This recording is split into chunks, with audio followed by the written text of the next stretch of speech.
আপনাদের সাথে আমরা তুলে ধরবো নির্দর্শন বরগুনা তালতলির ডিসি পয়েন্ট, যেটা নির্দর্শন নামে পরিচিত।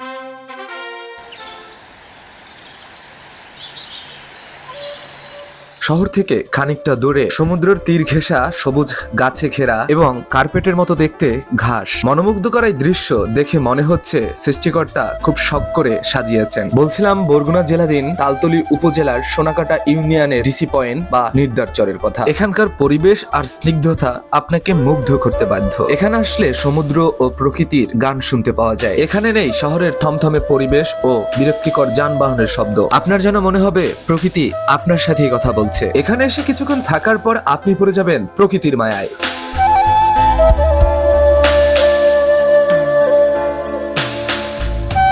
এখানে আপনি কিভাবে আসবেন? যারা বরিশাল হয়ে আসতে চান তারা বরিশাল থেকে আমতলির বাসে উঠে পড়বেন। বাস থেকে আমতলি নেমে সিএনজি, অটো বা মোটরসাইকেল করে তালতলি চলে আসবেন। তালতলি থেকে নির্দারচরের দূরত্ব মাত্র 12 কিলোমিটার। আপনি এখানে খুব সহজেই অটো বা মোটরসাইকেল পেয়ে যাবেন। এবং যারা বরগুনা হয়ে আসতে চান তারা বরগুনা থেকে চালতাবনিয়া খেয়াঘাট হয়ে তালতলি চলে আসবেন। আপনি চাইলে আমতলি হয়ে আসতে পারেন, তবে চালতাতলি খেয়াঘাট হয়ে তালতলি আসার দূরত্বটা অনেক কম। আপনার যেটা সহজ মনে হয়।